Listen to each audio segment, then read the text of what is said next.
নামাজটা চালু করে দিলেন, নামাজটা শুরু করে দিলেন। একজন বড় ব্যবসায়ী মনটা খারাপ হয়ে গেল, মনটা নরম হয়ে গেল। আমার জীবনের সঞ্চয় কৃত মাল আজকে সব লুট হয়ে গেল, আজকে সব চুরি হয়ে গেল। আল্লাহর নবী হযরত ফুদাইল বিন আয়াজ কি তাবুর মধ্যে ছিলেন, ব্যবসায়ীটা তাবুর মধ্যে চলে গেল। নামাজ থেকে ফেলে বলে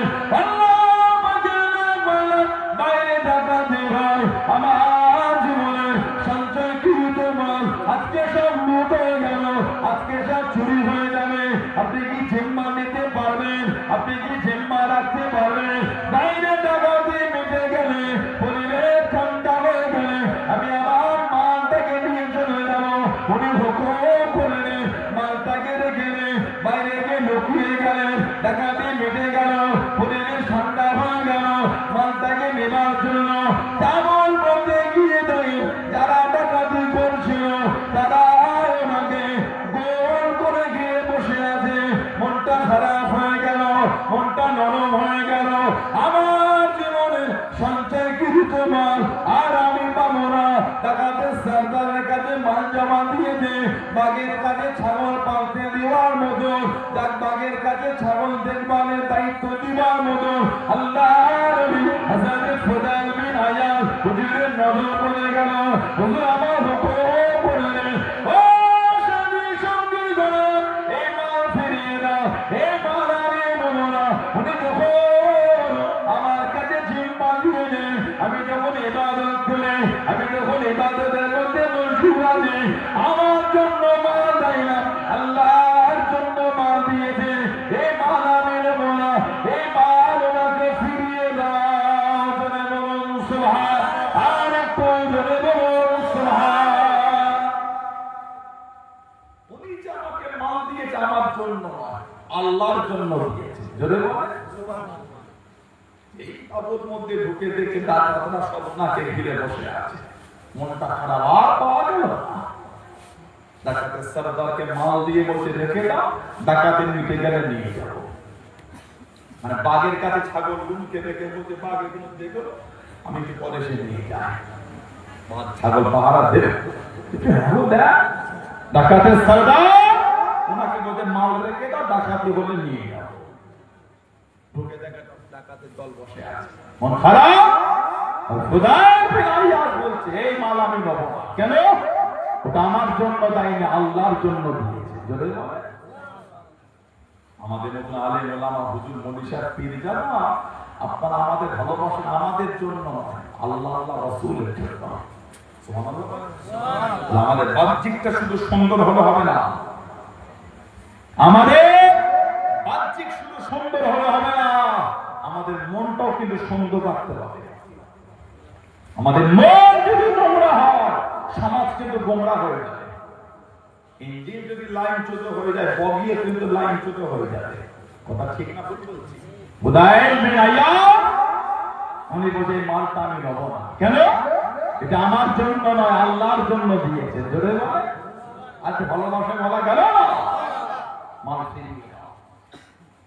মাল ফিরিয়ে দিলে আল্লাহ পাক ফুদাইল বিন আয়াজ রাহমাতুল্লাহ অন্তরে আল্লাহ হেদায়েতের নূর দিয়ে দিলেন। জোরে বলুন আলহামদুলিল্লাহ। আমাদের বাড়ির 5টা ছেলে, 3টে ছেলে, 2টো ছেলে গল্প করতে করতে যা রাস্তায় যদি 5 টাকার কয়েনও পায়, ওটাও ছাড় পায়। 10 টাকা, 20 টাকা, 50, 100, 200, 500 টাকা নিলে চোখের সামনে একটা দোকানদার মাল কিনে টাকাটা পকেটে ঢোকা থেকে বাইরে পড়ে গেল, পিছনের লোকটা দাঁড়িয়ে দাঁড়িয়ে দেখতে বললো, যে ও আগে গেল তুই তো পকেটে নিয়ে গেল। আল্লাহ দরবারে মুখ দেখাতে পারবে তো? আল্লাহ আদালতে দাঁড়াতে পারবে তো? লোকের 100 টাকা 200 টাকা নিয়ে জীবন কেটে যায় না। লোকের 100-200 টাকা দিলে জীবন কাটে না। সামনে একটা লোকের মোবাইল পড়ে গেল, তুলে পকেটে দিচ্ছে। কলকাতা একটা মোবাইলের মার্কেট আছে, ফ্যান্সি মার্কেট করে না। ফ্যান্সি মার্কেটে গেলে ওই যেমন আলু পটল পেঁয়াজ বিক্রি হয় না আমাদের এলাকায়, চট বিছিয়ে ওখানে ওরা দোকানের সামনে নিচে ওই পলিথিন টাইপের বিছিয়ে কম দামে ফোনগুলো ওই মাটির উপর চট বিছিয়ে বিক্রি হয়। আমাদের একটা ছেলে লোকের একটা ফোন করে ওটাকে পকেটে করে কঠিন অবস্থা, খুশি হয়ে গেল, মনোযোগী করেছে। খুব বলা চিন্তা তুমি দাবি করো আল্লাহ আল্লাহ রসুলকে মানো, এখনো লোক সামলাতে পারো না, কিসের হুজুরের ভালোবাসা, এখনো আরাম থেকে মন ফেরাতে পারো না, কিসের আল্লাহর মহব্বত তৈরি করেছে, লোক কমে না অন্তর থেকে। হযরত ফুদাইল বিন আইয়াজ উনি বলে এই মালটা আমি নেব না কেন, তিনি এই মালটা আমার জন্য দেয় না, আল্লাহকে ভালোবেসে আমাকে ভরসা করেছে। সুবহানাল্লাহ। ডাকাতি করছে ডাকাতি করে কোন একটা দিকে খবর পেলে অমুক জায়গায় একটা কাফেলা আজকে রাতে থাকবে, দল বল কাফেলা নিয়ে হাজির হয়ে গেছে। গিয়ে দেখছে একটা বড় ঘেরা জায়গা, বড় ঘেরা। উনি ওই রাত্রিরে ওই টিঙ্গের ভেতরে ঢুকেছে, অন্ধকার নিস্তব্ধ হয়ে আছে, সব ঘুমাতে যাচ্ছে। একটা হাফেজ খালি জেগে আছে। ওই রাতে ওই ভেতরে হাফেজ কোরআন শরীফ তিলাওয়াত করছে, 28 পারা সূরা হাদীদ 16 নম্বর আয়াত। 28 পারা সূরা হাদীদ 16 নম্বর আয়াত ওনার কানে ভেসে ভেসে আসছে।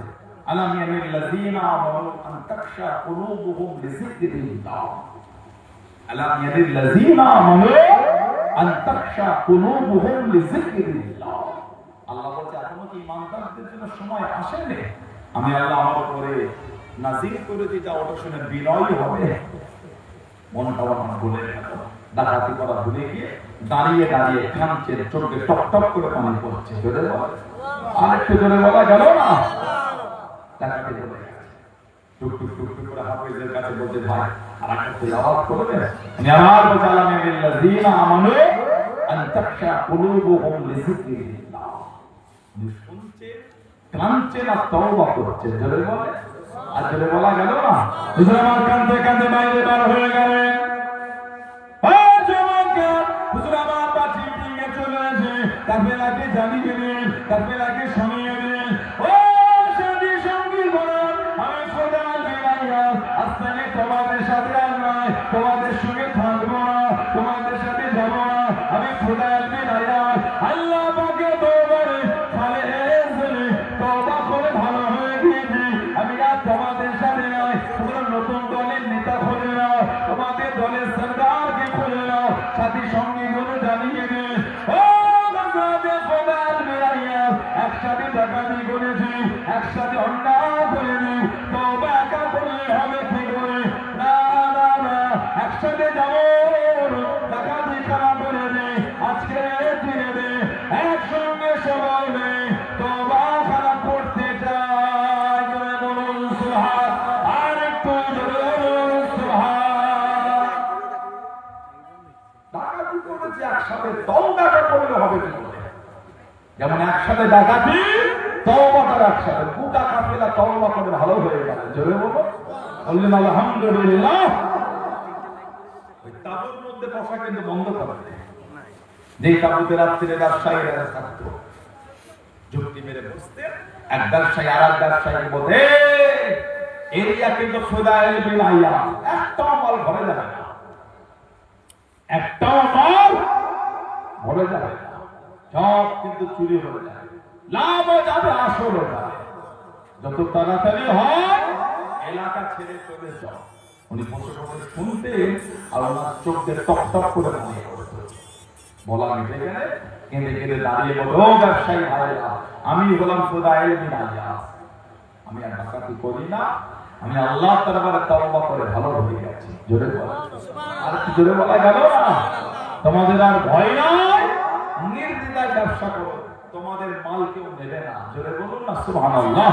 আমিও হলাম ফুদাইল বিন আইয়াজ, আর আমি ডাকাতি করি না, খালেদ দিয়ে তওবা করে ভালো হয়ে গেছে। বলুন না সুবহানাল্লাহ। করে এত বড় ওলি হয়ে গেছে, সব লোকের মালগুলো ফেরত দিতে লাগলে, যারা যারা থেকে যারা চুরি করেছে এত বড় ওলি হয়ে গেছে। 4 ইমামের এক ইমাম ইমামে শাফি রাহমাতুল্লাহ ওনার দরবারে গিয়ে বসে থাকতেন।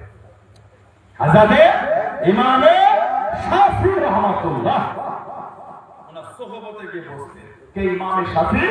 উনি কুরাইশ ছিলেন।